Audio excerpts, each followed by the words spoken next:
Welcome to another video. आज का जो हमारा टॉपिक है वो अल्फा ब्लॉकर्स। अब अल्फा ब्लॉकर्स में हम जो है पहले कैटेगरी करेंगे नॉन सेलेक्टिव अल्फा ब्लॉकर्स। अब जो नॉन सेलेक्टिव में हमने दो ड्रग्स की थी कौन कौन सी, एक फिनॉक्सी बेंजामीन एंड दूसरी फेंटोलामीन। ठीक हो गया जी। अब दोनों हम इन दोनों ड्रग्स को पढ़ेंगे कि इनकी प्रॉपर्टीज़ कौन सी है। अब पहले फिनॉक्सी बेंजामीन करते हैं। फिनॉक्सी बेंजामीन को करते हैं। अब फिनॉक्सीबेंजामीन जो है वो है एक नॉन कॉम्पिटेटिव ब्लॉकर है, नॉन कॉम्पिटेटिव ब्लॉकर है। अब मैं इसको आपको समझाऊं कि ये है क्या नॉन कॉम्पिटेटिव। अब लेट सपोज जो है ये एक रिसेप्टर हैं और इधर जो है मतलब क्या कि नॉरेपिनेफ्रिन रिलीज होती है और अटैच होती है और एगोनिस्ट भी जो है वो इधर अटैच होता है। ठीक है। अब रिसेप्टर की एक और पॉइंट होती है जिसको हम एलोस्टेरिक साइट बोलते हैं। कौन सी साइट? Allosteric site. अब जो फिनॉक्सीबेंजामीन है वो क्या होती है, इधर अटैच होती है और इस रिसेप्टर की जो इंट्रिंसिक एक्टिविटी है मतलब इस रिसेप्टर को ब्लॉक कर देती है। तो अगर इसको एगोनिस्ट या नॉरेपिनेफ्रिन जब आएगी इसको स्टिमुलेट करेगी तो ये रिसेप्टर जो है वो स्टिमुलेट नहीं होगा और इसको ये कोवलेंटली बाइंड होती है। जब कोवलेंटली बाइंड होती है तो ये इरिवर्सिबली हो जाता है। ठीक है, ये क्या है? इरिवर्सिबली एंटागोनिस्ट है। अब बाकी जो मतलब डायरेक्टली आके जहाँ पे एगोनिस्ट अटैच हो रहा था या नॉरेपिनेफ्रिन आके स्टिमुलेट करेगी उधर जो बाइंड होगा एंटागोनिस्ट, उसको हम बोलते हैं कॉम्पिटिटिव एगोनिस्ट, एंटागोनिस्ट। ठीक है, एंटागोनिस्ट मतलब इनसे ये कॉम्पीट कर रहा है और इधर अटैच होता है। ओके जी, होप्स आपको ये समझ में आ गया होगा। मतलब फिनॉक्सीबेंजामीन क्या है? नॉन कॉम्पिटिटिव ब्लॉकर है, द इरिवर्सिबल एंटागोनिस्ट है। अब अगर हम इसके एक्शंस की बात करें, अब मैंने अल्फ़ा वाले जब हम पढ़े थे, अल्फ़ा रिसेप्टर पढ़े थे, उनके फार्माकोलॉजिकल स्टिमुलेशन में हमने उनको पढ़ा था कि जो अल्फ़ा 1 ब्लॉकर्स होते हैं वो क्या होते हैं, एंटी हाइपरटेंसिव एजेंट काम करते हैं और वो डायस्टोलिक ब्लड प्रेशर भी कम करते हैं और सिस्टोलिक ब्लड प्रेशर भी कम करते हैं। अब देखते हैं वो हमने उसका मैकेनिज्म समझा था बट इधर थोड़ा हम रिपीट करते हैं। अब देखें ये क्या करते हैं, ये अल्फ़ा वन को ब्लॉक करते हैं। अल्फ़ा 1 जो हमारी होती हैं वो किस पे होती हैं? वेंस पे भी होती हैं और किस पे होती हैं? आर्टरीज पे भी होती हैं। ठीक है, अल्फ़ा 1। अब ये क्या करेंगे, ये ब्लॉकर हैं। अल्फ़ा 1 का काम क्या होता है? वीनो कंस्ट्रक्शन और आर्टीरियल कंस्ट्रक्शन। मतलब ये क्या करेंगे, ब्लॉक करेंगे तो उनको डायलेट करेंगे, तो वीनो डायलेशन होगी एंड द आर्टीरियलो डायलेशन होगी। ठीक हो गया जी। अब ये जब होगा तो हमारा डायस्टोलिक बीपी वो रिड्यूस होगा और जब वीनो डायलेशन होगी तो हमारा सिस्टोलिक बीपी डिक्रीज़ होगा, सिस्टोलिक बीपी डिक्रीज़ होगा। ओके जी, मतलब ये क्या करवा रहे हैं, टोटल पेरिफेरल रेजिस्टेंस को डिक्रीज़ करेंगे, टोटल पेरिफेरल रेजिस्टेंस को डिक्रीज़ कर रहे हैं। और उसके अलावा ये क्या कर रहे हैं, कैसे कर रहे हैं? By vasodilation, vasodilation. Okay जी, तो मतलब ये as a anti hypertensive use हो सकती हैं। एक ये फंक्शन हो गया सीवीएस पे। और इसके अलावा दूसरा इसका जो फंक्शन होता है वो देखें अब क्या करवाती हैं, ये क्या करवाती हैं? Postural hypotension, postural hypotension. मैंने बहुत ज़्यादा इसको डिफाइन किया है पोस्चरल हाइपोटेंशन को।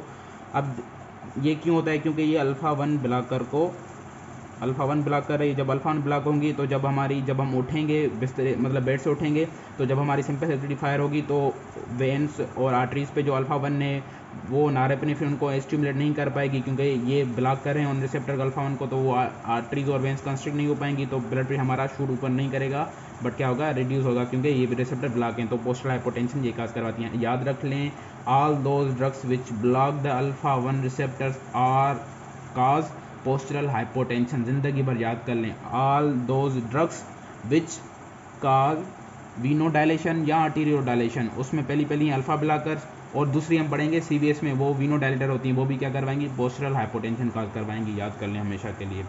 उसके अलावा ये काज करवाती हैं एक और रिफ्लेक्स टेकीकार्डिया, रिफ्लेक्स टेकीकार्डिया काज करवाती हैं। अब देखें रिफ्लेक्स टेकीकार्डिया कैसे काज करवाती हैं, क्योंकि जब हमारा ब्लड प्रेशर ये डाउन करवाती हैं तो हमारा बेरोरिसेप्टर एक्टिवेट होगा। जब बेरोरिसेप्टर एक्टिवेट होगा तो वो सिंपैथेटिक फायर करेगा। जब सिंपैथेटिक फायर करेगा तो हार्ट पे जो है हमारी बीटा 1 रिसेप्टर हैं उनको तो ये ब्लॉक नहीं कर रही, बीटा 1 रिसेप्टर हैं वो स्टिमुलेट होंगे तो हमारी रिफ्लेक्स टेकीकार्डिया हो जाएगी। ठीक है, ये करवाती हैं रिफ्लेक्स टेकीकार्डिया। और इसके अलावा ये टेकीकार्डिया भी करवाती हैं दूसरे तरीके से। वो कैसे करवाती हैं देखें, अब ये अल्फ़ा 2 ब्लॉकर भी हैं। ठीक है, अल्फ़ा 2 ब्लॉकर हैं। जो अल्फ़ा 2 होते हैं वो ऑटो इनहिबिटरी रिसेप्टर होते हैं। मतलब कि लेट सपोज ये हमारा न्यूरॉन है, ठीक है, इधर से क्या नॉरेपिनेफ्रिन रिलीज हो रही है और ये पोस्ट साइनेप्टिक हमारा मेम्ब्रेन है या इफेक्टर सेल है, जैसे समझ लें आप ये हार्ट का सेल है। इधर क्या होते हैं? अल्फ़ा 2 रिसेप्टर होते हैं। अब ये नॉरेपेनेफ्रिन जाके इधर भी काम करेगी, अब इधर आके भी काम करेगी, इनको ब्लॉक करेगी। जब इनको ब्लॉक करेगी तो क्या होगी, नॉरेपेनेफ्रिन की रिडक्शन कम हो जाएगी।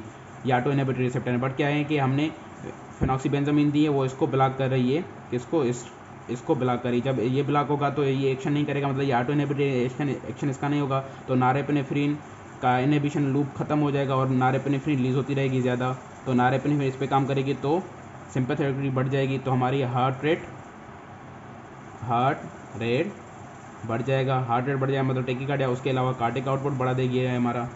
ठीक है, तो ये भी इसका फंक्शन है एक, मतलब थोड़ा इधर से ब्लड प्रेशर ड्रॉप करी, इधर से ये ब्लड प्रेशर थोड़ा मतलब रिफ्लेक्सली इंक्रीज करवाती है, बट ज़्यादातर ये होता है फंक्शन। ठीक है, उसके अलावा इसकी एक और फिनोमेना होती है जिसको हम बोलते हैं vasomotor reversal of Dale. Vasomotor reversal of Dale. अब देखें ये है क्या। अब बेसिकली जब हम आईवी इंजेक्शन देते हैं, आईवी इंजेक्शन ऑफ एपिनेफ्रिन देते हैं, एपिनेफ्रिन देते हैं, तो नॉर्मली वो क्या करवाती है एपिनेफ्रिन के, वो ब्लड प्रेशर को इंक्रीज़ करवाती है, इंक्रीज बीपी, और वो किसके थ्रू करवाती है, अल्फ़ा 1 रिसेप्टर के थ्रू।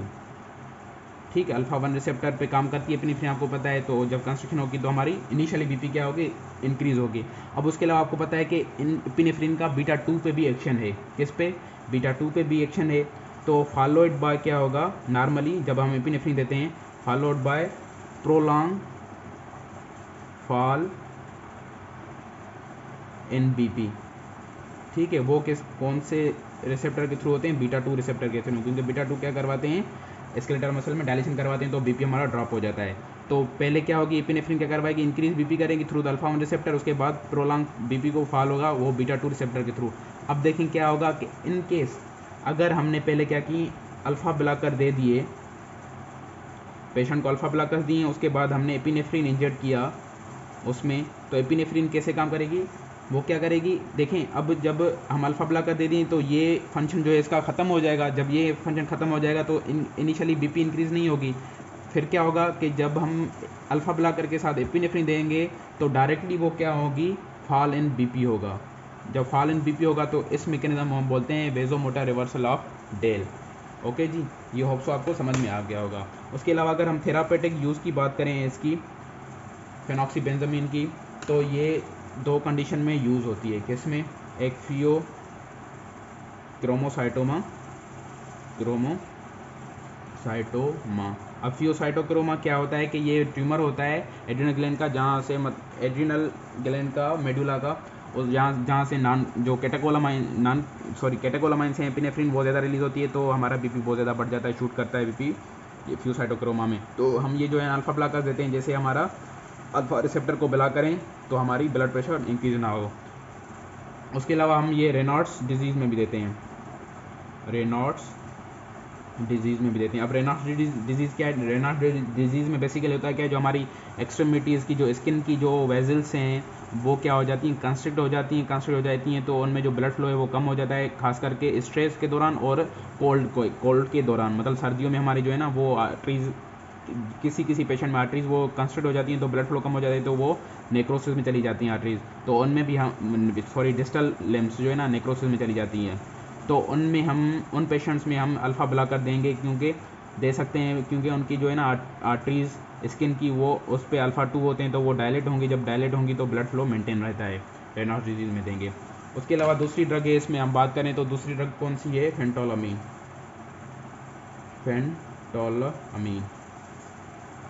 ठीक है, अब ये क्या है, फेंटोलामीन बहुत ही नॉन कॉम्पिटिटिव है, ये क्या है, कॉम्पिटिटिव है।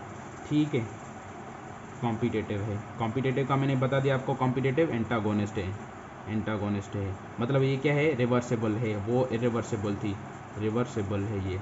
ओके जी, ड्यूरेशन इसका जो है 2 to 4 आवर्स होता है फेंटोलामीन का, और इसका जो थेरापेटिक यूज़ है वो भी इसका मतलब शॉर्ट टर्म मैनेजमेंट ऑफ फियोसाइटोक्रोमा में यूज़ होती है ये भी, और उसके अलावा ये यूज़ होती है, अब मैंने आपको बताया था क्लोनिडिन की जब हम विड्रॉल करते हैं तो रिबाउंड हाइपरटेंशन होता है, या जो हमने दूसरा पढ़ा था चीज़ रिएक्शन का, कि उसमें क्लोनिडिन विथड्रॉल में या चीज़ रिएक्शन में। अब चीज़ रिएक्शन उनमें होता है जो मोनोमाइन ऑक्सीडेज इनहिबिटर खाते हैं, क्योंकि उनमें क्या होती है, टायरामीन्स होती हैं। टायरामीन क्या है, वो मिक्स्ड एक्टिंग है, मतलब वो नॉरेपिनेफ्रिन को बहुत ज़्यादा रिलीज़ करवाती हैं। हमने जो है ना एट्रिंसिक एगोनिस्ट वाले लेक्चर में पढ़ा था, हमने लास्ट लेक्चर में। तो उनकी मतलब उनकी जब विथड्रॉल होगी किसकी, क्लोनिडिन विथड्रॉल में, क्लोनिडिन विथड्रॉल में प्लस में।